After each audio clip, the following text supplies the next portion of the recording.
ഗ്രാമപഞ്ചായത്തിൽ വികസന സദസ്സ് സംഘടിപ്പിച്ചു. വികസന പ്രവർത്തനങ്ങൾ ചർച്ച ചെയ്ത് ഭാവി നിർദ്ദേശങ്ങൾ സമർപ്പിക്കുന്നതിനായിരുന്നു വികസന സദസ്സ് നടത്തിയത്. Cherpu block panchayat president K Radhakrishnan വികസന സദസ്സ് ഉദ്ഘാടനം ചെയ്തു. 30-40% പദ്ധതി വിഹിതത്തിന്റെ സ്റ്റേറ്റിന്റെ സംസ്ഥാനത്തിന്റെ പദ്ധതി വിഹിതത്തിന്റെ 30-40% പഞ്ചായത്തുകൾക്ക് കൊടുക്കുകയാണ്. നേരിട്ട് സംസ്ഥാന സർക്കാർ ചെയ്ത പദ്ധതികളൊക്കെ നടപ്പാക്കാനായിട്ട് പഞ്ചായത്തുകളുടെ ജനകീയ കമ്മിറ്റിക്ക് കൊടുക്കാൻ രീതിയിലേക്ക് വരുമ്പോൾ ധാരാളം വിമർശനങ്ങൾ ഉണ്ടായില്ല. ആ സമയത്ത് ഒരു പ്രവർത്തകൻ എന്നുള്ള രീതിയിൽ, ആ സമയത്ത് ഒരു ജനകീയാസൂത്രണ പ്രവർത്തനം എന്ന ധാരാളം വിമർശനങ്ങളേറ്റ സന്ദർഭങ്ങളാണ് കടന്നു പോയിട്ടുള്ളത്. ഇത്രയധികം പൈസ എങ്ങനെയാണ് ഇവർ കൈകാര്യം ചെയ്യുക? ഒരു മുന്നറിവും കൂടാതെ, യാതൊരു മുന്നറിവും പഞ്ചായത്ത് ഭരണസമിതിക്കോ പഞ്ചായത്തിലെ പ്രതിനിധികൾക്കോ അല്ലെങ്കിൽ ഈ പറയുന്ന പൊതുപ്രവർത്തകർക്കോ ഇല്ല. ഒരു മുന്നറിവ് എന്താ പറയുന്നത് അറിവും കൂടാതെ എങ്ങനെയാണ് ഇത്രയേറെ പണം നമുക്ക് കൈമാറ്റം ചെയ്യാൻ കഴിയുക പഞ്ചായത്തുകൾക്ക് എന്ന് പറഞ്ഞ വലിയ ആശങ്കകൾ ആ സമയത്ത്, വലിയ ആരോപണങ്ങൾ ആ സമയത്തൊക്കെ ഉണ്ടായിട്ടുണ്ട്.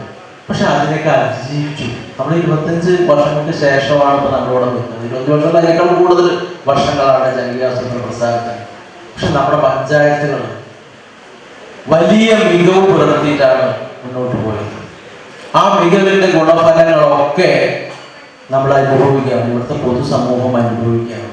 അങ്ങനെയാണ് നമുക്ക് മികവ്, നമ്മൾ മുന്നോട്ട് പോകാനായിട്ടുള്ള ഒരു ശക്തി സ്രോതസ്സായിട്ട് നമുക്ക് നിൽക്കാൻ കഴിയുന്നത്. സംസ്ഥാന സർക്കാർ ആ രീതിയിൽ തന്നെ നമ്മുടെ ഭരണഘടനാ സ്ഥാപനങ്ങളിലെ വ്യത്യസ്ത സ്ഥാപനങ്ങളെ മുഴുവൻ പഞ്ചായത്തുകൾക്കും ബ്ലോക്ക് പഞ്ചായത്തിനും ജില്ലാ പഞ്ചായത്തിനും വിട്ടുകൊടുക്കുകയാണ്.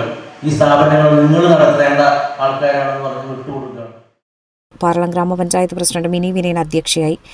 പഞ്ചായത്തിലെ മുഴുവൻ ജനങ്ങളുടെയും ആഗ്രഹമായിരുന്നു നല്ല ആധുനിക സൗകര്യങ്ങളോട് കൂടിയിട്ടുള്ള ഒരു പഞ്ചായത്ത് ഓഫീസ്.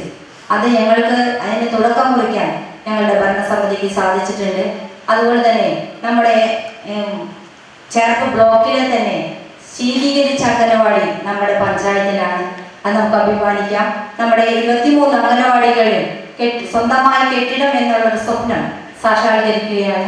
ഏറ്റവും മനോഹരമായിട്ടുള്ള നമ്മുടെ അമ്മാടം GLPS കെട്ടിടം, സ്കൂൾ കെട്ടിടം ഇപ്പോൾ ഏതാനും ദിവസങ്ങൾക്കുള്ളിൽ തന്നെ ഉദ്ഘാടനത്തിന് ഒരുങ്ങിയിരിക്കുകയാണ്. 2020 മുതൽ 2025 വരെ പഞ്ചായത്തിൽ നടപ്പാക്കിയ വികസന പ്രവർത്തനങ്ങൾ വികസന സദസ്സിൽ അവതരിപ്പിച്ചു. 3.5 കോടി രൂപ വിനിയോഗിച്ച പാർലം ഗ്രാമപഞ്ചായത്ത് ഓഫീസ് കെട്ടിടം നിർമ്മാണം ആരംഭിച്ചു. ഗവൺമെന്റ് LP സ്കൂളിൽ 1.3 കോടി രൂപയുടെ 7 ക്ലാസ് മുറികൾ അത്യാധുനിക രീതിയിൽ നിർമ്മിച്ച് ഉദ്ഘാടനത്തിന് ഒരുങ്ങുകയാണ്. സംസ്ഥാനത്ത് ആദ്യ സമ്പൂർണ്ണ തെരുവ് വിളക്ക് പൂർത്തീകരണ പഞ്ചായത്തിനുള്ള ബഹുമതിയും പാർലം ഗ്രാമപഞ്ചായത്തിന് ലഭിച്ചു. പാർലം കുടുംബാരോഗ്യ കേന്ദ്രത്തിന് ഒരു തവണ ദേശീയ അംഗീകാരമായ NQS-ഉം 2 തവണ സർക്കാരിന്റെ ആർദ്ര കേരള പുരസ്കാരവും നേടാനായി.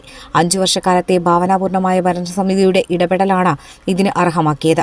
പഞ്ചായത്ത് വികസന രേഖ ഗ്രാമപഞ്ചായത്ത് president Mini Vinayan, Cherpu block panchayat president K Radhakrishnan നൽകി പ്രകാശനം ചെയ്തു.